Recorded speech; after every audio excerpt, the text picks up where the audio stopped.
Ephésiens 1:7. Abefeso igice cya mbere umurongo wa Il dit, karindwi. en lui, Muri we, qui est Jésus-Christ, ari we Yesu Kristo, nous avons la rédemption twaheshejwe gucungurwa par son sang, kubw'amaraso ye, la rémission des péchés, kubwo kubabarirwa ibicumuro selon byacu, la richesse de sa grâce. nk'uko ubutunzi bw'ubuntu bwayo buri. Je reprends la lecture. Ndongera nsubiremo gusoma. En lui, Muri we, en Jésus, muri Yesu, nous avons la rédemption dufite gucungurwa par son sang, kubw'amaraso ye la rémission des péchés, no kubabarirwa ibicumuro selon la richesse de sa grâce. kubw'ubutunzi bw'ubuntu bwayo. Dis avec moi, en Jésus, j'ai la rédemption. Vuga uti muri Yesu mfite kubabarirwa ibyaha. Wow. Amen. C'est ça qu'on dit en Kinyarwanda? Yego. Et la rémission des péchés? Gucungurwa. Oh, ok, good.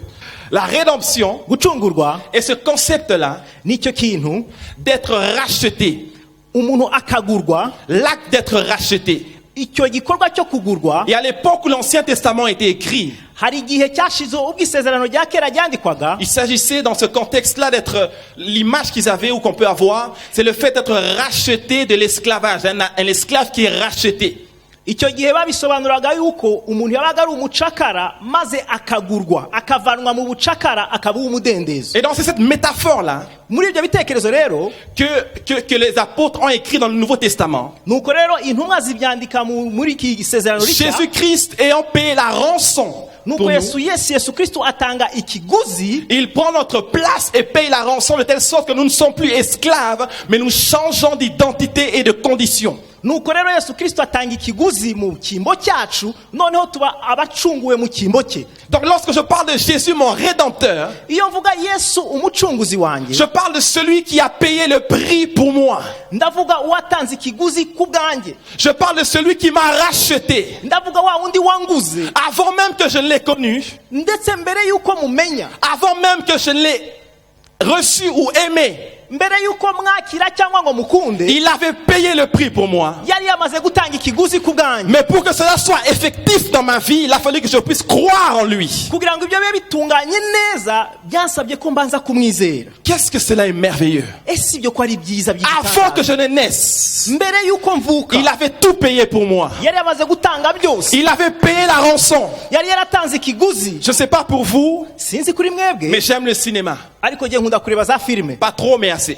atari cyane ariko rimwe na rimwe, Et j'aime les films de suspense. kandi nkakunda za filime umuntu areba akagira ibyo atekereza. J'aime lorsque la CIA est impliquée, lorsque la sécurité de l'État est affectée. Nkunda iyo mbonye umutekano wacitse maze abantu bashinzwe umutekano bahagurutse imitsi karega, Le suspense que ça emmène. ndetse uwo mutima uhagaze Et ubizana. souvent, ils vont prendre une personne importante et vont le prendre comme otage. Nuko bagafata umuntu w'ingenzi bakamufata bakamugira nk'umuntu bagiye guhisha, Et ils vont demander une rançon. nuko bagasaba ikiguzi. La personne peut mourir, on peut torturer la personne. Uwo muntu bashobora kumukorera iby'ubugome bitandukanye, Mais lorsque tu payes la rançon, ariko iyo utanze ikiguzi, sauf que dans ce domaine-là, il y a beaucoup d'escrocs, mais quand tu payes la rançon, ndabizi ko harimo abantu b'indyarya benshi, ariko iyo utanze ikiguzi, cela veut dire que la personne bisobanuye ngo wa muntu qui watanze était ikiguzi, esclave et otage uwo muntu wari wahindutse est ingwate légalement n'imbata, libéré. mu buryo bwemewe akaba ari umunyamudendezi, Légalement libéré. mu buryo bwemewe akaba abaye Et tel umunyamudendezi. est ton cas aujourd'hui. Uku niko nawe bimeze. La Bible dit dans 1 Corinthiens 6:20, Bibiliya avuga neza mu Bikorinto ba mbere igice cya mbere umurongo wa car 20, vous avez été rachetés à un grand prix. kuko mwaguzwe igiciro gikomeye, Vous avez été rachetés à un très grand prix. nuko rero mwaguzwe ku giciro gikomeye. Glorifiez donc Dieu dans votre corps et dans votre esprit Nuko rero mushima Imana mu mwuka no mu mubiri wanyu, qui appartiennent à Dieu. kuko ariyo Mana yanyu. 1 Corinthiens 7, verset 23. Abakorinto ba mbere igice cya karindwi umurongo wa 23. Permettez-moi d'établir une fondation ce matin. Munyemere kugira ngo mbanze nshireho urufatiro muri iki gitondo. 1 Corinthiens 7, 23 Abikorinto ba mbere karindwi dit, vous avez 23, été rachetés à un grand prix. ngo mwaguzwe ku bw'igiciro kinini, Ne devenez pas esclaves des hommes. nuko rero ngo ntimugahinduke imbata z'abantu. Il est en train de dire, vous avez été rachetés à un grand prix, ne revenez pas dans un état d'esclavage. Nuko aravuga ati ubwo mwaguzwe igiciro gihanitse ntimwemere kongera gusubira guhinduka imbata z'abantu. Parce que Galates 3 nous dit qu'il nous a rachetés de la malédiction. Kuko mu Bagalati ibice 3 umurongo wa 23 havuze yuko twacunguwe tukavanwa mu buretwa ndetse no mu muvumo. Rachetés de la mort tugugwa tuvuye mu rupfu, racheté du péché tugugwa tuvuye mu cyaha, et racheté de la malédiction. ndetse turwogwa tuvuye ndetse no mu muvumo. Nous avons été rachetés à un très grand prix. Nuko rero twaguzwe igiciro gihanitse. Alléluia. Amen. Maintenant écoute-moi ceci. Nuko rero munyumve, Le rachat ou la rédemption kugurwa cyangwa gucungurwa n'est pas seulement la rémission des péchés. ntabwo ari ukubabarirwa ibyaha gusa, C'est pas seulement être libéré de l'esclavage. ntabwo gusa ari uko umuntu aba abayeho umudendezo Il y a akava une mu deuxième buretwa. pensée ou un deuxième aspect dans lequel je veux prendre mon temps ce matin. Nuko rero hari urundi rwego rwa kabiri ngiye gufatiraho umwanya kugira ngo mbisobanure mu buryo Écoute-moi très bien, que le Seigneur ouvre tes oreilles. nyumva neza kandi Imana igukingura amatwi. Être racheté, Gucungurwa c'est en vue de nous rétablir dans notre véritable condition. ni ukugira ngo dusubizwe mu mibereho yacu nyayo. Lisons ensemble dans Apocalypse, Reka dusome hamwe mu byahishuwe Yohana chapitre 5. ibice 5. Ah, je commence à être excité ce matin. Alléluia. Ndumva ntangiye ku Apocalypse Kugurumana. 5, ibyahishuwe ibice 5 verset 9, umurongo wa 9 nous parle haratubwira du cantique des rachetés. indirimbo y'abacunguwe. La Bible dit, Bibiliya avuga ngo Alléluia, ils chantaient nuko baririmba un cantique nouveau. indirimbo nshya. Oh, je prie ce matin que Dieu t'accorde un cantique nouveau. Ndasenga kugira ngo Imana iguhe indirimbo nshya. Je disais, je prie que Dieu t'accorde un cantique nouveau ce matin. ndavuze nti ndasenga kugira ngo Imana iguhe indirimbo nshya igitondo Et cy'uyu il munsi. disait, Nuko bakaririmba bati tu es digne de prendre le livre ukwiriye gufata igitabo et d'en ouvrir les sceaux. ndetse ugakingura n'ibimenyetso, Car tu as été immolé et tu as racheté pour Dieu par ton sang des hommes de toute tribu, de toute langue et de tout peuple, de toute nation. nuko rero wacunguye kugira ngo ufate abantu bo mu moko yose, abo mu mahanga yose no mu myizerere yose. Le verset 10. Umurongo wa 10, Tu as fait d'eux ukabahindura un royaume kuba abami et des sacrificateurs pour notre Dieu, et ils N'abatandi. régneront sur la terre. kandi bazima mu isi. Alléluia. Amen. Voyez-vous, ces rachetés sont en train de chanter. Urabona aba bacunguwe barimo bararirimba Il dit, tu as racheté pour Dieu par ton sang des hommes de toute tribu. ngo nuko wabacunguye abantu bo mu moko yose, Et il dit, tu as fait d'eux un royaume ngo nuko bahindura ubwoko et des rois. ndetse n'abami. Autrement dit, Mu yandi magambo tu as fait d'eux une communauté de Nous- sacrificateurs et de rois. wabahinduye ubwoko bw'abatambyi n'abami, Et ils régneront sur la terre. ndetse bazatura bategeke mu isi. Cela me rappelle Genèse chapitre 1er verset 26. Ibyo rero binyibutsa mu itangiriro igice cya mbere umurongo wa 26. Lorsque Dieu va créer l'homme, il lui demande, il lui dit de dominer sur toute la création. igihe Imana yaremaga umuntu ikamutegeka kugira ngo ayobore ndetse ategeke isi yose. Tel est le mandat de Dieu sur l'homme. Nuko rero ubwo nibwo butegetsi Imana yahaye Et umuntu. lorsque Dieu donne ce mandat à l'homme, Nuko Imana ibahaye ubwo butegetsi umuntu, la terre entend cela. isi irabyumva, La création entend cela. n'ibyaremwe byose L'homme biranira. entend cela. n'umuntu nawe ubwe Mais l'homme arabyumva, a connu la chute. ariko uwo muntu aza kugwa. Gloire soit rendue à Dieu. Ariko icyubahiro kibi cy'Uwiteka Parce Imana que Jésus, yacu, notre Rédempteur, kuko Yesu umucunguzi wacu ne nous rachète pas seulement par rapport au péché, mais nous rétablit dans notre véritable condition de domination et de règne. ntabwo gusa agucungura icyaha cyacu, ahubwo yongera akadusubiza muri wo mwanya twahoranye kera ubwo twamaze kuremwa tugahinduka abatambyi n'abantu bategeka iyi si. Alléluia. Amen. Il nous rétablit dans notre condition. Nuko rero adusubiza uko byahoze. Jésus, notre Rédempteur, Yesu umucunguzi wacu nous voit dans notre originalité. nuko akatubona uko yaturemye mbere na mbere, Il nous voit comme Dieu nous a vus dès le départ. nuko akatubona nk'uko Imana yatubonye mbere na mbere Il est venu bigitangira. nous rétablir. Nuko yaje kugira ngo adusubize, Il est venu pour nous racheter et nous rétablir. yaje kugira ngo aducungure adusubize uko twahoze. Donc le Rédempteur Nuko rero umucunguzi ne fait pas seulement pour la rémission des péchés, ntabwo azanwa no kubabarira ibyaha gusa, mais c'est pour nous rétablir. ahubwo no kugira ngo adusubize uko twahoze. Alléluia. Amen. J'ai appris il y a quelques années de cela, Hashize imyaka itambutse menye ibyo bintu, j'entre pas en détail, mais en architecture, ariko mu bintu bijyanye n'inyubako no ku il y a également le terme de racheter. harimo n'ijambo bakunze gukoresha ngo gucungurwa. Et cela veut dire simplement corriger Bisobanuye ngo ni ugukosora, selon le plan d'origine. ugakosora inyubako n'igishushanyo cya mbere. Selon le plan d'origine. Igishushanyo cya mbere Racheter. gucungura Faites une petite recherche. nuko kora ubushakashatsi Non, buto. je ne suis pas architecte, je ferme la parenthèse tout de suite. Ntabwo ndi umwubatsi reka mbihinira aho ngaho. Donc racheter veut dire rétablir Bisobanura rero ngo gusubiza à l'image originale. mu ishusho nyambere. Alléluia. Amen. C'est pour cela qu'on appelle Jésus le second Adam. Niyo mpamvu Yesu bamwita ngo ni Adamu wa kabiri. Il y avait le premier Adam. Hari hariho Adamu wa Et mbere. en Adam, nous avons péché au fait. Muri Adamu twaracumuye. Maintenant, vous devez comprendre comment les choses sont faites. Nuko rero dukwiye gusobanukirwa uko ibintu bimeze. Permettez-moi d'expliquer ces choses. Munyemerere bimbisobanure. C'est parmi les choses que j'ai vraiment à cœur. Ni ibintu mfite mu mutima. Maintenant, est-ce que je peux avoir deux volontaires ici en avant? Ese nshobora kubona abantu babiri, Deux frères, babe deux volontaires. icyitegererezo Un à ma tubigishirizeho. gauche, un à ma droite. Umwe ibumoso undi iburyo. Merci mon frère, mets-toi ici. Urakoze mwene data, hagarara hano. Alléluia. Amen. Donc, je veux te considérer comme le premier Adam. Ngiye kugufata nk'ikigereranyo cya Adamu wa mbere. Mais tu n'es pas lui là. ok? Ntabwo uri we. Et le second, Nawe ukaba uri Adamu wa kabiri. qui est Jésus-Christ de Nazareth. Ari we Yesu Kristo w'i Non, tu n'es Nazareti. pas Jésus, ok? Ntabwo uri Yesu. So, regarde. Reba. Lorsque Dieu crée Adam, Imana imaze kurema nous devons Adamu, comprendre qu'il crée l'humanité. nuko yari amaze kurema isi yose. Je crois que j'ai été créé par Dieu. Nge nizera ko naremwe n'Imana. Je crois que tu as été créé par Dieu. Nizera ko nawe waremwe n'Imana. Mais Dieu, en réalité, Ariko Imana mu by'ukuri lorsqu'il a créé Adam, imaze kurema Adamu, il créa Adam, ikrea Adamu, il forme son corps irema umubiri we, et il établit en Adam. nuko nawe uba muri Adamu. Il établit en Adam Ishira muri Adamu une semence imbuto qui représente chacun d'entre nous. ihagarariye buri muntu wese muri twe.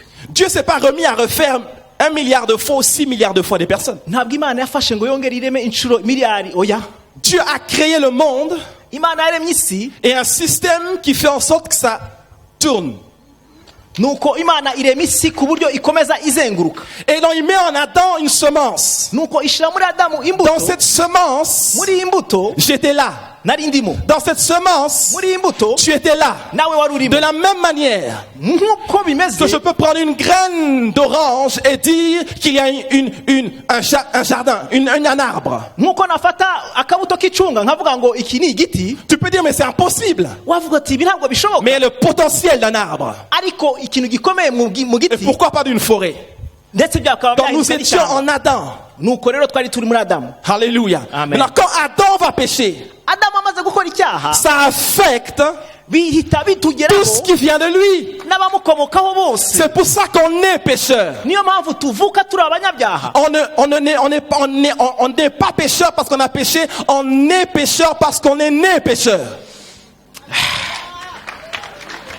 Ati tuba abanyabyaha atari uko twakoze icyaha, ahubwo tuba abanyabyaha kuko twakomotse ku munyacyaha ari we watubyaye. Tous les parents qui sont ici seront d'accord avec moi, hein, Ababyeyi bose bari muri uyu que tu bemeranyijwe apprends nanjye. toutes les meilleures choses à tes enfants. Wigisha ibintu byiza byose abana bawe, Tu leur apprends toutes les bonnes valeurs, l'intégrité, etc., etc. ukabigisha gukiranuka, ukabigisha indangagaciro. Mais alors qu'il grandit à la maison, il n'est même pas encore allé à l'école, Mu gihe bagikurira mu rugo batarajya no ku ishuri tu yewe, apprends toutes les bonnes choses à la maison, ukabigisha ibintu byiza byose mu rugo, il fait tomber un verre, akamena ikirahuri, vous demandez qu'est-ce qui se passe? ukavuga se habaye iki? C'est pas moi. Akavuga ngo ntabwo ari jyewe. Qui t'a appris à mentir? Ninde wakwigishije kubeshya? Qui t'a appris à mentir? Ninde wakwigishije kubeshya? Je t'ai appris l'intégrité, la vérité. Nakwigishije ukuri, Peu gukiranuka. importe ce que tu apprends, il était là en Adam. Ibyo wamwigisha byose yavuye hano muri Adamu. On a été déformés ici. Aho ngaho niho yahindukiye. Maintenant, partout où je vais, les gens ont facilité à croire et à comprendre cela. Nuko rero aho njya hose abantu barasobanukirwa neza. Et on est né avec la nature pécheresse. Nuko rero twavukanye akamero k'icyaha. Maintenant, il y a un autre qui est venu plus tard. Nuko rero hari undi waje nyuma yaho. Il n'a pas péché. We ntiyigeze akora Il icyaha. n'a pas connu de péché. Ntiyigeze amenya icyaha. Il n'a pas connu de fraude. Ntiyigeze aba umuntu w'umuriganya. Mais il est mort à la croix pour toi et pour moi. Yapfuye ku musaraba ku bwawe Pour nanjye. tous les descendants d'Adam. Ndetse ku bakomoka kuri Adamu bose. Il a payé ta rançon. Yatanze ikiguzi cyahawe. Maintenant, Noneho quiconque croit en lui, umuntu wese uzizera muri we, quiconque est en lui, buri muntu uzabarizwa muri we devient ahinduka une nouvelle créature. icyaremwe gishya. Alléluia. Amen. Jésus de Nazareth, Yesu w'i Nazareti le second Adam, ari we Adamu wa kabiri, est l'initiateur niwe wabanje d'une nouvelle création, niwe wabanje kurema urwo rubyaro rushya, une nouvelle espèce de personnes atangira ubwoko bushya qui bw'abantu, vont naître avec la nature non adamique. abo ngabo bakazaremanwa badafite akamero ka Adamu. Ah, Jésus, Yesu, ici, aha, tu es né avec la nature d'Adam. wavukanye akamero ka Adamu. Ici, Aha, par la rédemption, kubwo gucungurwa tu es né encore. wongeye kuvuka. On appelle ça la nouvelle naissance. Ibyo niyo bita ngo kuvuka ubwa kabiri. Nicodème n'a pas compris. Il a dit comment puis-je rentrer dans le ventre de ma mère? Nikodemu ntiyigeze abisobanukirwa, ate se nasubira mu nda ya mama Non, nkongera tu ne rentres nkavuka pas ubwa dans le kabiri? ventre de ta mère Ntabwo usubira mu nda ya nyoko, qui vient de sa mère, aho akomoka nyoko, qui vient de sa mère nyina akomoka kuri et qui nyirakuru, vient d'Adam et Ève. bagakomoka kuri ba sekuru Non. Adamu na Eva. Tu vas naître non selon la volonté de la chair et du sang. uzabyarwa atari kubw'ubushake bw'umubiri n'amaraso, Alléluia. Amen. Tu deviens une nouvelle créature. ugahinduka icyaremwe gishya. La rédemption, Gucungurwa c'est être rétabli ni ugusubizwa dans son état d'origine. aho twakomotse nyaho. Quelqu'un dit Amen à Hagira cela. uvuga ngo amen, Quelqu'un dit Amen à cela. amen. Maintenant, si je peux croire facilement Niba ashobora kubyizera mu buryo bworoshye que j'ai la nature adamique yuko mfite akamero ka Adamu seulement parce que je suis né, gusa kuko navutse, pourquoi j'ai du mal à croire chrétien kuki bingora kwizera que nk'umukristo? quand je suis né encore, quand je suis né de nouveau, Ubwo nongeye kuvuka ubwa kabiri, je suis né avec la nature du nuko second Adam. mvukana akamero ka Adamu wa kabiri. Alléluia. Amen. On a du mal à croire à cela. Ibyo biratugora kubyumva. On veut jeûner 400 jours pour sentir qu'on a la nature. Turashaka kwiriza iminsi magana kugira ngo twumve ko dufite akamero ka C'est Kristo. par grâce. Ni kubw'ubuntu, Je dis c'est par grâce. ni kubw'ubuntu, C'est par grâce. ni kubw'ubuntu. Maintenant, n'empêche Ariko ntibibuza ko que tu dois grandir, ukwiriye gukura, que tu dois avoir un environnement propice, ni ukukongera kandi ugakura, que tu dois être nourri. ugahabwa igaburo. Parce que le bébé va naître. Kuko uriya mwana navuka, Oh Jésus, aide-moi. Yesu mfasha, Le bébé va naître ici. umwana navuka hano Il ne peut pas marcher. ntabwo yabasha Il kugenda, ne peut pas courir. ntabwo Mais il a yakwirukanka, le potentiel. ariko afite ibyangombwa by'ingenzi. Dans l'ADN de l'enfant, Nuko mu twa turemangingo il y a des tw'umwana chaînes. harimo rero Dans ces chaînes, muri utwo il y turemangingo a des informations harimo amakuru qui prédisent. asobanura cyangwa ahanura. Maintenant, quand tu nais de nouveau, alléluia, Ariko iyo uvutse ubwa kabiri hano tu as muri Kristo, l'ADN de Dieu. ufite akaremano Dans k'Imana. l'ADN de Dieu, Muri ako karemangingo il y a des k'Imana chaînes. harimo Dans n'uturemangingo. ces chaînes, Muri utwo il y a une turemangingo information harimo amakuru qui dit que tu peux tout par Christ qui te fortifie. gushobozwa byose na Yesu guha Qui dit imbaraga. que tu imposes les mains aux malades et les malades sont guéris. Uzarambika ibiganza ku Maintenant, barwayi, peu abarwayi importe bakire. tes réalités actuelles, Nuko rero kugira ngo ibyo guhinduka kwa kabiri kwe nyako, peu importe tes réalités actuelles, ntabwo nitaye ku by'ukuri biri gukoreka muri iki gihe, peu importe ce que je vois maintenant en te regardant, ntabwo nitaye ku byo mbona igihe c'est nkwitegereza. comme je vois un enfant ici, Ni nk'uko ndi kubona umwana hano mais qui a l'ADN en lui. akaba afite akaremangingo muri S'il est we, bien nourri, agaburiwe neza, il va grandir. azakura, Il va manifester azagaragaza ce qui est en lui. ikiri muri we. Si tu es bien nourri ici Hano muri Kristo et nugaburirwa que tu neza, marches dans l'amour de Dieu, ukagendera mu rukundo tu es nourri rw'Imana, de la parole de Dieu, ukarya ijambo dans la ry'Imana, communion avec le Saint-Esprit, ugasabana n'umwuka tu wera, grandiras uzakura, et tu manifesteras la ukagaragaza nature de Dieu en toi. ukubana buri muri Dis wowe. Amen quelqu'un. Vuga uti amen. Alléluia. Amen. Que Dieu vous bénisse abondamment. Imana ibahe umugisha. Amen. Amen. Jésus mon rédempteur, Yesu umucunguzi wanjye il me rétablit nuko ansubiza dans ma condition originale. aho nahereye mbere na mbere. Bien-aimé dans le Seigneur, Bakundwa muri Kristo, tout au long de la Bible, muri Bibiliya yose je vois la nature rédemptrice de Dieu. ndabona akamero gakiza ka Yesu Kristo, Et Jésus est venu le manifester dans la chair. nuko Yesu aza kubigaragaza mu mubiri. Je me rappelle de la femme Ndibuka wa mudamu qui n'a pas de nom.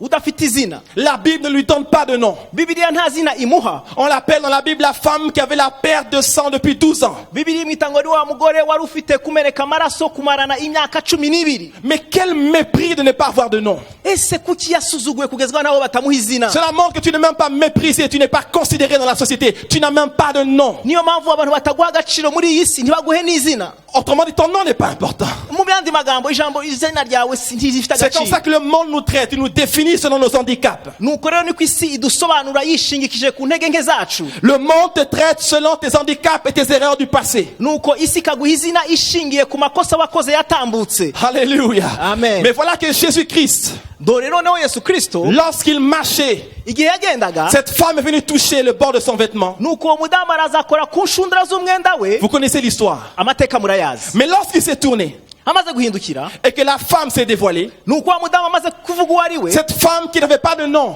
uwo mudamu utari ufite izina, cette femme méprisée, marginalisée, uwo mudamu wari washyizwe ku ruhande udafite agaciro, rejetée par le système de la société. nk'uko yari yashyizwe ku ruhande nuko abisi Jésus se babigenza, tourne et l'appelle ma fille. Yesu aramuhindukira amwita Ta foi, ta foi. mukobwa wanjye, Ma fille. mukobwa wanjye, Ma fille. mukobwa Ça, c'est le wanjye. Rédempteur. Uwo niwe mucunguzi, Celle qui a été rejetée, uwo nguwo wari waratawe. Jésus le Rédempteur Yesu umucunguzi rétablit son identité arongera amuha kamero et nyako l'appelle kiwe, ma fille. aramwita ngo mukobwa wanjye. Alléluia. Amen. Imaginez-vous un instant. Ibaza akanya gato On vous appelle par votre handicap. bakakwita intege nke zawe, On dit la femme qui a la perte de sang depuis 12 ans. wa mudamu ufite kuva amaraso imyaka 12 Tu es mis en quarantaine. ukashigwa mu kato, Tu n'as pas le droit de venir ici dans l'assemblée. ukaba utemerewe kuza hano mu materaniro. Mais quand Jésus te regarde, Ariko Yesu yakureba il t'appelle ma fille. akavuga ngo mukobwa wanjye, Oh, ça c'est mon Rédempteur. uwo niwe mucunguzi wanjye. Lève ta main et dis gloire soit rendue à mon Rédempteur. Zamura ikiganza cyawe uvuge ngo icyubahiro kibe icy'umucunguzi wanjye. Dieu est notre Rédempteur.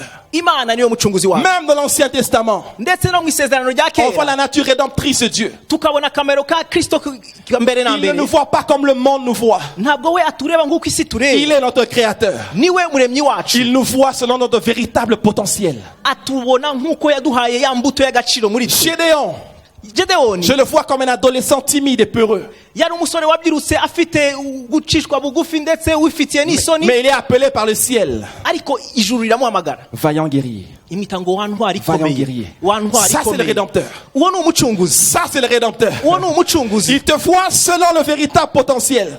Akubona nk'uko ufite ubushobozi muri Il te wowe, voit selon ton originalité. akakubona nk'uko waremwe mbere na mbere. Peu importe comment le péché et les conditions du monde t'ont changé, Ntabwo yita ku buryo icyaha ndetse n'iyi si yaguhinduye, comment les blessures t'ont magané, ndetse n'uburyo ibisebe n'ibikomere byakuzuyeho, mais il est le Rédempteur ahubwo niwe mucunguzi qui wacu. sait voir l'originalité avant la déformation. Akakureba mbere na mbere utarangirika ngo Et il te uhindure isura, rétablit selon le plan original. nuko akaguhindura Ah, dis à ton voisin, je suis un original de Dieu.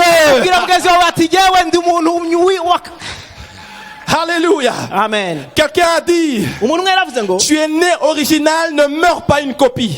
wavutse uri umuntu ufite umwimerere ntuzapfe wabaye fotokopi. Maintenant, j'aimerais te dire en corrigeant cet auteur-là, Nuko rero ndagira ngo ngubwire mpindura amagambo y'uwo mwanditsi, tu es né de nouveau, wavutse ubwa kabiri original. mu buryo bwa kamere Ne nyayo, retourne pas comme étant une copie. ntusubire rero kuzahinduka umwanda. Alléluia. Amen. Alléluia. Amen. Il y a un homme Hari umuntu dans la Bible, muri Bibiliya plusieurs ne le connaissent pas. abenshi ntibamuzi, Il s'appelle Malchus. yitwa Marcus. Malchus. D'autres vont dire Malchus, mais bon, c'est Malchus. Nuko rero yitwa Marcus. Malchus est le serviteur du souverain sacrificateur. Marcus uyu nguyu yari umugaragu w'umutambyi mukuru. Le souverain sacrificateur, Nuko umutambyi mukuru qui était à l'époque de Jésus, yari Kayifu muri icyo gihe cya Yesu. quand Jésus a été arrêté, rappelez-vous, Igihe Yesu bamaraga kumuhagarika mu byibuke, on a envoyé des soldats. nuko bohereza ingabo. Et maintenant, le serviteur du souverain sacrificateur Nuko uwo mugaragu w'umutambyi mukuru faisait partie de la délégation. ajyana n'izo ngabo. Maintenant, les disciples de Jésus, Nuko abigishwa ba qui Yesu étaient assez charnels, nabo bari b'abanyamubiri, ont dit, qu'est-ce qu'on fait? ese dukora iki? Qu'est-ce qu'on fait? Dukora iki? Maintenant, Pierre a pris l'épée Nuko Petero azamura inkota, et il a coupé nuko atema ugutwi, l'oreille du serviteur du souverain sacrificateur. aca ugutwi k'umugaragu w'umutambyi mukuru. Vous devez comprendre ceci. Ndagira ngo musobanukirwe. Le serviteur du souverain sacrificateur Uyu mugaragu w'umutambyi mukuru était un sacrificateur en devenir, yari umutambyi uzaba we, en stage, akaba ari mu en igerageza, formation. akaba arimo Maintenant, arigishwa. écoutez, Munyumve neza, un sacrificateur umutambyi ne pouvait pas être sacrificateur ntiyagombaga kuba umutambyi s'il avait un défaut corporel. niba afite inenge ku mubiri. Si tu es manchot, ubaye uri umuntu udafite akaboko ou si tu perds un œil, peu importe, tu ne peux pas être sacrificateur. cyangwa ukaba uri impumyi upfuye ijisho rimwe Selon la loi. nk'uko amategeko yabiteganyanga Deuxièmement, ntiwashoboraga kuba Tu umutambyi. devais Icya avoir kabiri 30 ans. wagomba kuba ufite nibura Il y avait imyaka des 30. conditions. hari hariho amabwiriza. Donc, je conclue, je ne sais pas quel âge il avait, reka nsoze sinanizi imyaka afite mais il n'avait pas encore 30 ans. ariko yari ataruzuza 29, wenda 29, 28, 27, 27, 26, 26, 25. 25, J'en ai aucune idée. simbizi. Mais vous devez comprendre gusa mugomba kumenya ko que lorsqu'il va naître, igihe yavukaga il sait qu'il va devenir sacrificateur. yari azi ko azaba umutambyi, Toute sa vie est préparée par rapport à cela. ndetse ubuzima bwe yiteguriraga uwo murimo. Il n'y a pas deux options. nta mahitamo abiri. Maintenant, s'il avait 20 ans, niba afite imyaka il savait 20 que dans 10 ans, je serai sacrificateur. yari azi ko mu myaka 10 nzaba S'il avait umutambyi. 25 ans, afite il sait que dans 25 5 ans, je le serai. mu myaka 5 nzaba we. Mais en quelques secondes, ariko mu masegonda make un zélé du nom de Pierre, umuntu w'umunyamwete witwa Petero en coupant son oreille, amaze guca l'a ugutwi kwe, disqualifié aba amuvanyeho pour ce qu'il considère être la raison de sa vie. ikintu yitaga ko ariyo mpamvu yo kubaho kwe ku isi. En une seconde, mu kanya nk'ako guhumbya sa vie va être écroulée. ubuzima bwe buba butakaye En hasi une seconde, mu isegonda rimwe. il n'a plus de raison de vivre. ntafite impamvu yo En kubaho une seconde, mu isegonda son rimwe. rêve tombe à l'eau. nuko ibitekerezo En une seconde, mu isegonda il rimwe ne vaut plus rien. ntacyo akimaze. Oh, mes gloires sont rendues à Dieu. ariko icyubahiro kibi Le cy'uwiteka Imana Rédempteur yacu. était dans le coin. ariko umucunguzi wacu yari ari hafi J'ai aho dit, le ngaho. Rédempteur était dans le coin. ariko umucunguzi wacu yari hafi La aho Bible ngaho. dit, bibiri iravuga ngo Jésus l'a touché yesu amukoraho et le guérit. aramukiza. Ah, cela veut dire ibyo bisobanuye ngo qu'il lui a rétabli yamushubije dans ce à quoi il était appelé, icyo yahamagariwe gukora, ce qu'il devait faire. icyo yari akwiriye gukora. Oh, je prie ce matin ndasenga muri iki que la gitondo puissance de la rédemption te soit révélée. imbaraga zo gucungurwa Que la ziguhishurirwe. puissance de la rédemption te soit révélée. imbaraga zo gucungurwa Tu n'es ziguhishurirwe. pas ce que le monde dit que tu es. ntabwo uri icyo isi ivuga kuri cyo. Tu n'es pas ce que tes parents ont dit que tu es. ntabwo uri icyo ababyeyi bawe bavuga kuri Tu cyo. n'es pas ce que ton histoire dit que tu es. ntabwo uri icyo amateka yawe avuga kuri Tu cyo. n'es pas ce que l'histoire de ta famille dit que tu es. ntabwo uri icyo amateka y'umuryango wawe Tu avuga n'es kuri pas ce cyo. que l'histoire de ton pays dit que tu es. ntabwo uri icyo amateka y'igihugu cyawe Tu kivuga kuri es ce cyo. que le Rédempteur dit que tu es. uri icyo umucunguzi wawe avuga Tu kuri cyo. es ce que le Rédempteur dit que tu es. uri icyo umucunguzi wawe avuga kuri cyo. Job a compris. yobu Il a dit yarabisobanukiwe. peu importe ce que mes amis disent, ntabwo nitaye ku magambo y'inshuti ils zanjye. peuvent me condamner. bashobora kunshiraho iteka, Les circonstances ne m'aident pas non plus. ndetse n'ibinkikije nta nubwo binshyigikiye. Tout parle contre moi. byose birandwanya. Mais il s'est rappelé dans son cœur. ariko yibuka mu mutima Mon we Rédempteur umucunguzi wanjye se lèvera. azahaguruka Le dernier. ari uwa Il n'a nyuma. pas dit son dernier mot. ntaravuga ijambo rya nyuma. Quelqu'un dit Amen. à agira cela. avuga amen. Alléluia. amen. Alléluia. amen. Notre Rédempteur umucunguzi wacu aime parler en dernier. akunda kuvuga ari uwa nyuma. Alors parfois le médecin parle en premier. akenshi abaganga bakunze kuvuga ari aba mbere, Parfois l'avocat parle en premier. ndetse n'umukuburanira amategeko akavuga ari Parfois uwa mbere, la famille parle en premier. ndetse n'umuryango ukavuga ari uwa mbere, Parfois les ennemis parlent en premier. ndetse n'abanzi bashobora kuvuga ari aba mbere. Mais quand mon Rédempteur parle, ariko iyo umucunguzi wanjye avuze, je dis quand mon Rédempteur parle, iyo umucunguzi wanjye avuze, il n'y a plus rien à ajouter par la suite. ntacyo wongeraho nyuma yaho. Il a le dernier mot. afite ijambo rya nyuma. Je dis il a le dernier ndavuga ngo mot. afite ijambo rya nyuma. Mon Rédempteur umucunguzi wanjye a le dernier mot. afite ijambo rya nyuma Dans ma vie, mu buzima il bwanjye. a le dernier mot. niba ufite ijambo rya Peu nyuma, importe ce que tu vis maintenant, ibyo waje ucamo byose muri aka j'aimerais te kanya, dire ndifuza que kukubwira ton Rédempteur umucunguzi a wawe le dernier mot. afite ijambo rya nyuma. Ton Rédempteur umucunguzi est wawe vivant. ni Il muzima, n'est pas mort. ntabwo yapfuye, Il est vivant. ni muzima, Il est prêt à yiteguye intervenir dans ta vie, kugira ngo aseruke mu Il buzima est bwawe, prêt yiteguye à surgir, kugira ngo aseruke, Il est prêt yiteguye à étendre sa main. kugira ngo arambure Et quand ikiganza il cye. intervient, iyo aje il te rétablit agusubiza, selon le plan d'origine. akagusubiza mbere na mbere Ah. uko gahunda yari imeze. Oh Jésus. Yesu Selon le plan original. akagusubiza nk'uko yari imeze mbere gahunda. Alléluia. Amen. Les circonstances de la vie t'ont menti. nuko rero ibiduhinyiza byo mu isi byaratubeshye, Alléluia. Amen. T'ont endurci. ndetse bituma n'umutima wawe ukomera. Mais je viens t'aider ce matin. ndaje kugufasha igitondo pour que tu cy'umunsi vois comme Dieu voit, kugira ngo urebe nk'uko Imana ireba, pour que tu vois avec les yeux du Rédempteur, kugira ngo urebeshe amaso y'umucunguzi pour que tu wawe, acceptes ce que Dieu dit de toi. kugira ngo wemere ibyo Imana ikuvugaho. J'aimerais aller plus loin en te disant, ndashaka kujya kure noneho nkubwire ma ngo prière isengesho est que ryanjye Dieu t'introduise le véritable toi. kugira ngo Imana ishire muri wowe nyawe.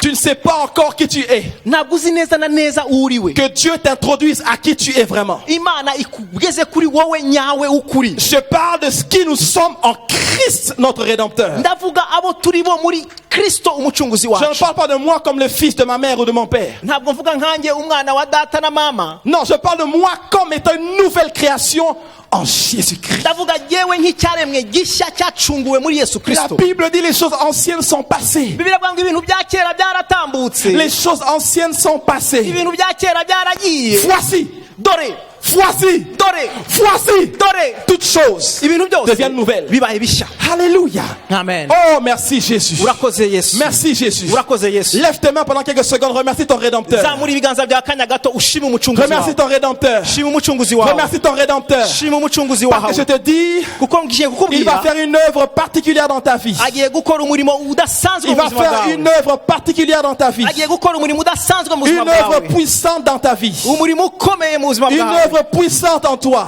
umurimo ukomeye muri Dans le wowe. nom de mu Jésus. izina rya Yesu. Dis merci Jésus ubu turakoze pour la Yesu. rédemption. kubwo gucungurwa. Merci Jésus turakoze Yesu. pour la rédemption. kubwo gucungurwa. Alléluia. Amen. Baisse tes mains dans sa présence. Turi- La présence de Dieu est là.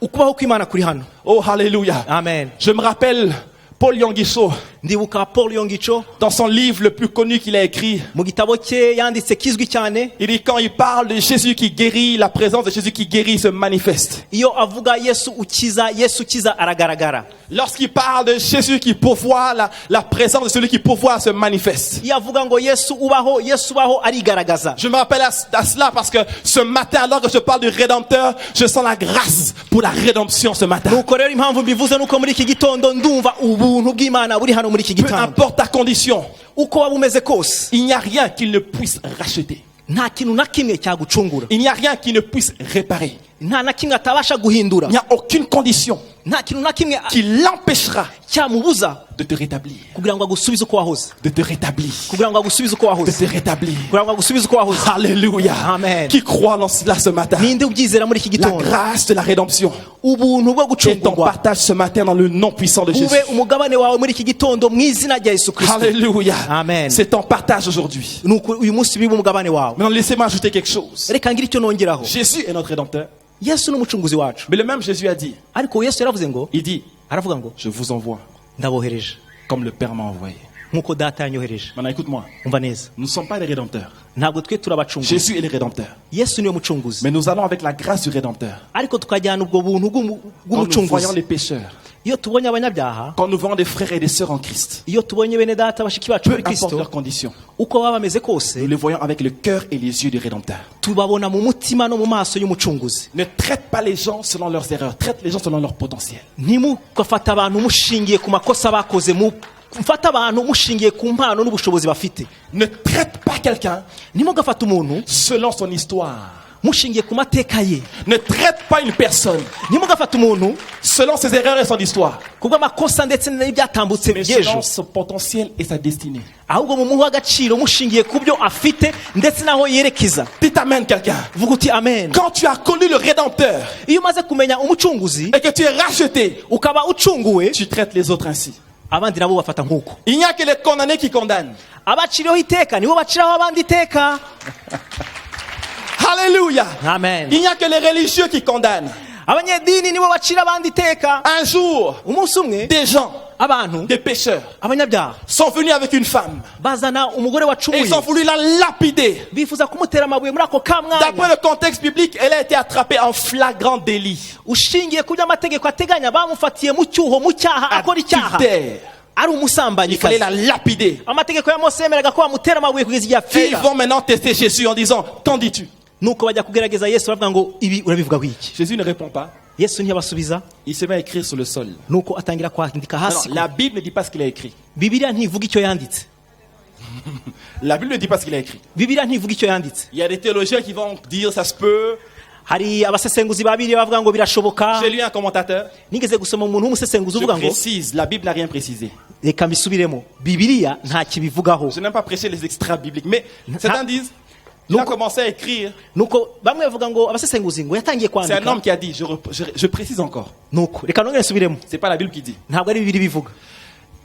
Par le don de parole de connaissance, Kubw'impano y'ubumenyi bw'ijambo ry'Imana le péché des gens qui étaient là tout autour. yanditse ibyaha by'abantu bari bamukikije bose. Alors il se lève, il dit, Nuko arahaguruka aravuga ati bon, que celui qui n'a pas encore péché, nk'umuntu utarakora icyaha après les avoir dévoilés, amaze kugaragaza ibyaha byabo hasi, soit le premier à lancer la pierre.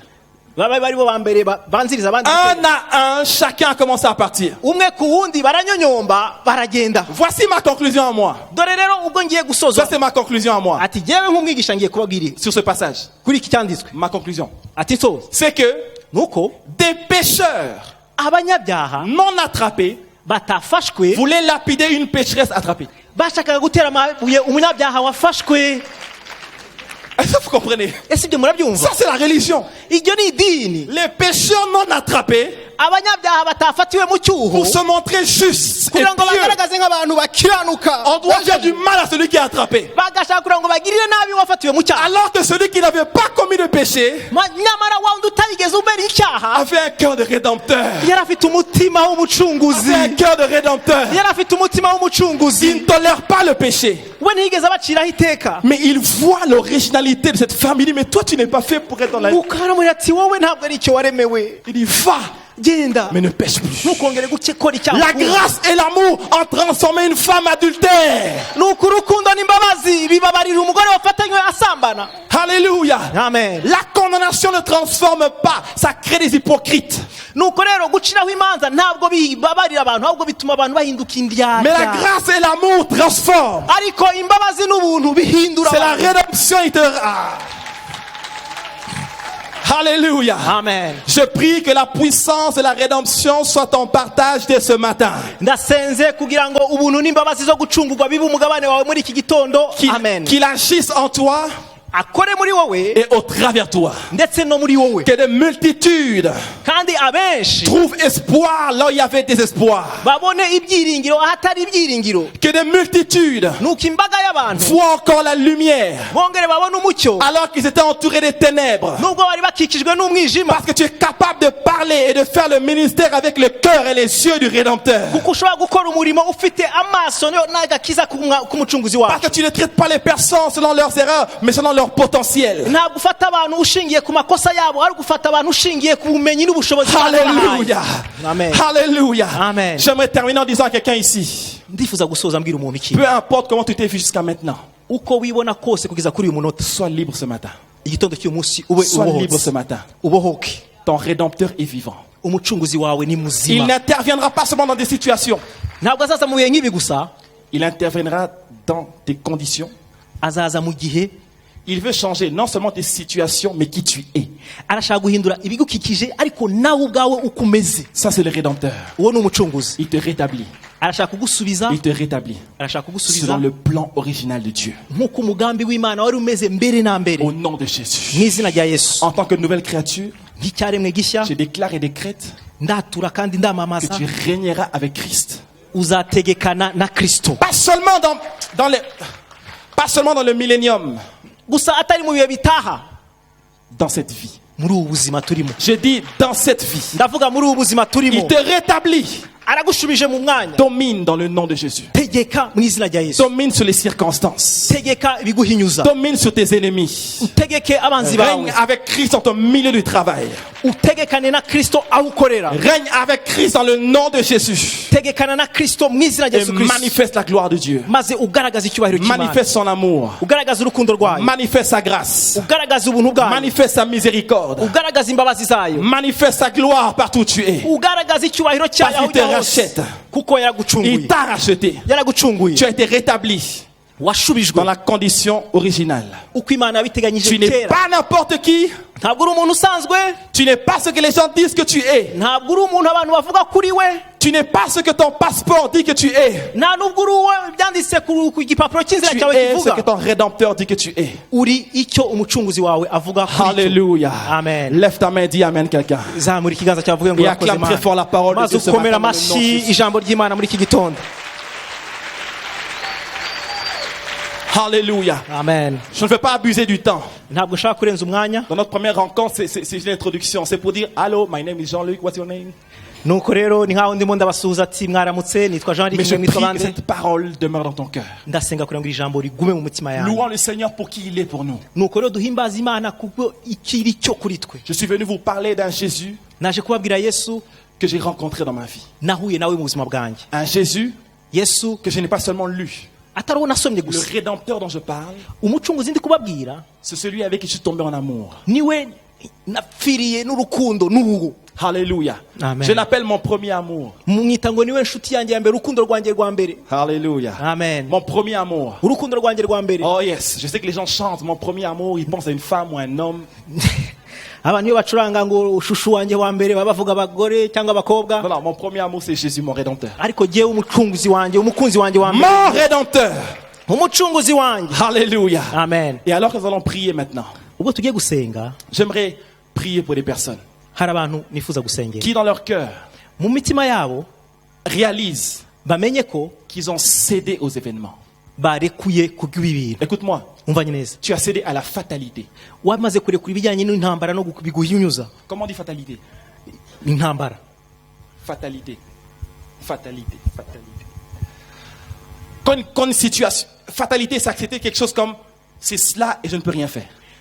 nuko ukakira ibintu ngo nuko bimeze ntako byahinduka, nuko byakiriye ndabyemeye. Voilà. Tu as accepté les circonstances comme étant une fatalité. nuko ukemera ibikubaho ko ariko bimeze bitahinduka na hato. Et tu t'accroches en Christ parce que tu as la vie éternelle seulement. nuko ukizirikira kuri Kristo kuko ufite ubuzima bw'iteka gusa. Mais tu ne penses pas ariko qu'il y ntutekereze a ko quelque chose qui peut être fait dans ta condition maintenant. ko hari ikintu cyakorwa mu buzima bwawe muri aka kanya. Or, notre Rédempteur nous rétablit. ariko umucunguzi wacu adusubiza uko yabiteganije kera. Notre Rédempteur nous rétablit. umucunguzi wacu adusubiza uko yabiteganije Si j'ai kera. encore quelques minutes, j'aimerais prier pour ça. niba ngifite iminota mike ndifuza gusenga ku bw'ibyo. J'aimerais prier pour ces personnes-là ndashaka gusengera abo bantu qui sont dans une condition de fatalité. bari mu bintu bumva ko nuko bimeze Peut-être tu es barabyakiriye. un bon chrétien, wenda uri umukristo mwiza mais tu as cédé. ariko waremeye akaje, Tu ne crois plus réellement, ntabwo ukizera neza na neza, même dans les promesses que tu as reçues ndetse no mu masezerano wahawe le jour que tu es venu à Christ. igihe wazaga kuri Kristo. Tu ne crois plus réellement en cela. ibyo ni ukibyizera. Il y a des gens, quand on lit les Écritures et on parle de régner avec Christ, c'est une théorie. Tu n'y crois plus réellement. hari abantu basoma bibiliya bakumva ngo gutegekana na Kristo bakumva ko ari amateka. Dieu m'envoie ce matin pour te dire, comme Malchus a perdu son rêve, Jésus par une seule touche l'a rétabli, il peut le faire dans ta vie ce matin. nje kukubwira igitondo cy'uyu munsi nk'uko Markusi yatakaje ugutwi kwe Yesu akakumusubiza, nanjye ndabikwemeza ko bishoboka. Il a perdu son rêve en une seconde. yatakaje ibyiringiro bye n'ibyo yarotaga mu isegonda Mais rimwe, Jésus l'a rétabli. ariko Yesu amusubiza uko. Quand tu te lèves là où tu es, uhaguruka aho uri, on va prier ensemble dans le nom de Jésus. turi busengane mu izina En rya toute Yesu, humilité, en toute spontanéité. twiciye bugufi, nta kituvunye nta kitugoye, Dans le nom de Jésus. mu izina rya Yesu. Lève-toi là où tu es maintenant. haguruka aho uri, Dans le nom de Jésus. mu izina rya Yesu. Alléluia. Un jour nouveau. umunsi mushya, Un jour nouveau, yes. umunsi Il y a mushya, encore d'autres. Lèvez-vous. Alléluia. n'abandi baracyahari. La haguruka. puissance de la rédemption. imbaraga La zicungura, grâce de la rédemption ubuntu buducungura va se manifester dans ta vie. buragaragara mu buzima bwawe. Tu as été racheté déjà. wamaze gucungurwa, Oui. yego, Tes péchés sont pardonnés. ibyaha byawe warabibariwe, Tu es né de nouveau. wavutse ubwa kabiri. Mais là où tu es, ariko aho uri tu n'as pas encore expérimenté ntabwo urabibona ce nanone rétablissement. uko gusubizwa uko ibintu byahoze. Mais aujourd'hui, ariko uyu munsi alors que tu acceptes la parole, igihe wemeye ijambo, la puissance de Dieu est en partage. imbaraga z'Imana bibe umugabane Dans wawe, le nom de Jésus. mu izina rya Yesu. Fermons tous les yeux. reka twese Ceux qui sont duhumirije, debout, levez vos mains dans la présence du Seigneur. abahagaze kugurutse muzamure ibiganza byanyu, Levez vos mains maintenant. muzamure ibiganza byanyu noneho, Levez vos mains maintenant. rambura ibiganza byanyu Dans le nom de mu Jésus. izina rya Yesu, Dans le nom de Jésus. mu izina rya Yesu. À ceux qui ne croyaient plus, abatari bakibyizera, à À ceux qui ne croyaient plus en leurs rêves, abatizeraga indoto zabo, je prie maintenant même ndasenga muri aka kanya qu'il y ait une résurrection dans votre cœur. habeho ukuzuka mu mitima yanyu, Une résurrection dans votre cœur. ukuzuka mu mitima yanyu Dans le nom de Jésus. mu izina rya Yesu, Dans le nom de Jésus. mu izina rya Yesu. Tu as été découragé Wacitse intege à cause que tu as essayé encore et encore et ça n'a jamais marché. kuko wagerageje urongera uragerageza ariko ntibyagira icyo bitanga. Je parle à ton cœur maintenant. Ndabwira umutima wawe muri Sois aka kanya, fortifié. komera, Sois fortifié. shikama, Sois fortifié. komera, Sois fortifié. shikama, Dans le nom de mu Jésus. izina rya Yesu Sois Kristo, fortifié. komera, Lève-toi zamura avec haguruka, courage ufite par la imbaraga puissance de Dieu. kubw'imbaraga z'Imana. Là où il y avait échec hier, ahari hariho kuneshwa ejo hashize, la grâce t'accompagne maze ubuntu et tu buguherekeze, réussiras. maze utere imbere. Là où il y avait blocage et fermeture, je prie qu'il y ait ouverture et déblocage au nom de Jésus. ahari hari inzitizi no gukingwa, habeho gukingurwa ndetse no kugirirwa neza Maintenant même. muri aka kanya, Maintenant même. muri aka kanya, Maintenant même. muri aka kanya, Maintenant même. Parce que tu as reçu la parole. kuko wakiriye ijambo, Des portes s'ouvrent nuko imiryango dans ikinguke ta vie. mu buzima bwawe, Au nom de mu Jésus. izina rya Yesu, Au nom de mu Jésus. izina rya Yesu. Alléluia. Amen. Tu es ici dans la salle uri hano muri iteraniro et tu souffres urarwaye, de culpabilité. ukicira urubanza, Tu ne crois plus que ces choses sont possibles au travers de toi. ntabwo wizera ko ibi bintu bikiri ibintu bishoboka. Tu dis non, Dieu ne peut pas m'utiliser. uravuga ngo ntabwo Imana yabasha Je ne kunkoresha, mérite pas cela. ngo ibyo ngibyo ntabwo mbikwiriye. Personne ne mérite. nta muntu n'umwe Mais ubikwiriye, par sa grâce, ariko il kubw'ubuntu te bwe rétablit.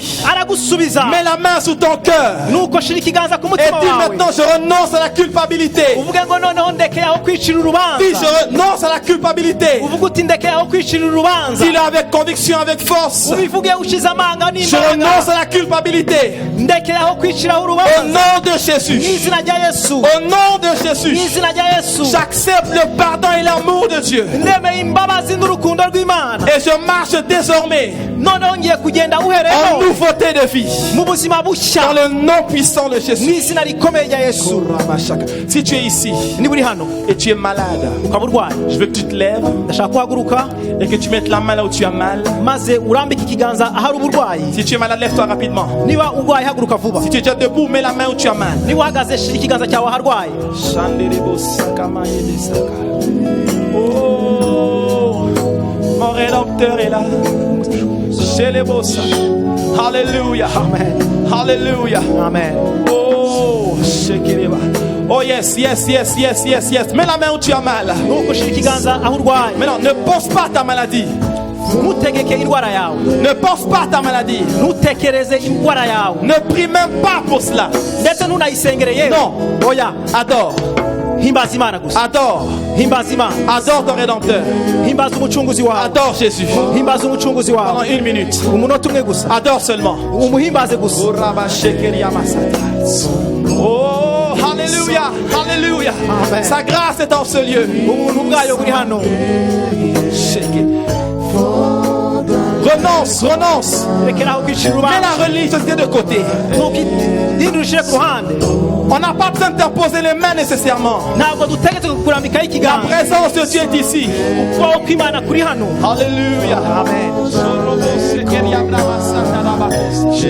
Hypertension. uburwayi bw'umutima, Hypertension. umuvuduko w'amaraso, Quitte les corps. va mu mubiri À l'instant même. muri aka kanya, Au nom de Jésus. mu izina rya Yesu, Au nom de Jésus. mu izina rya Yesu, Au nom de mu Jésus. izina rya Yesu. Yes. yego, Yes. yego, Hypertension. umuvuduko Tu w'amaraso, pars. genda, genda. Ça fait 3 mois umaze amezi atatu, que les médecins ont dit abaganga barakubwiye ta tension est tellement élevée. yuko umuvuduko w'amaraso wawe uzamutse hashize amezi atatu.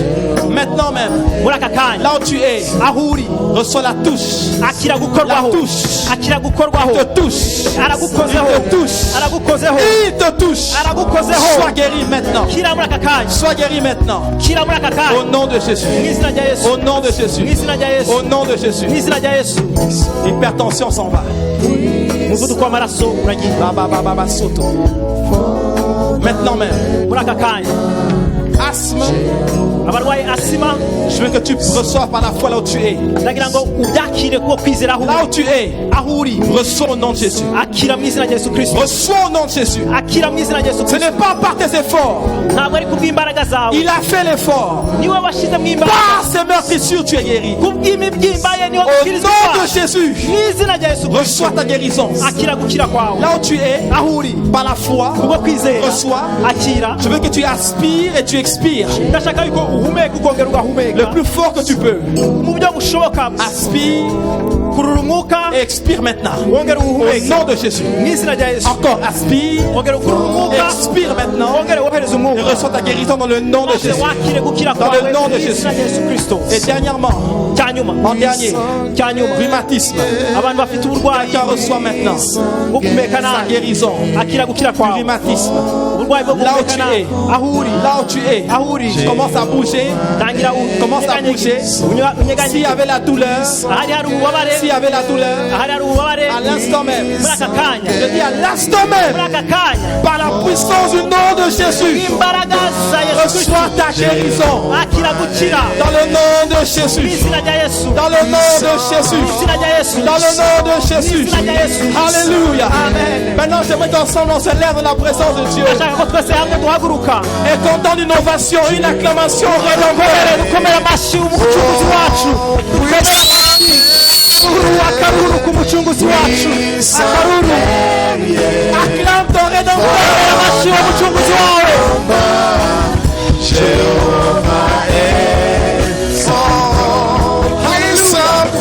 Amen. Il est puissant.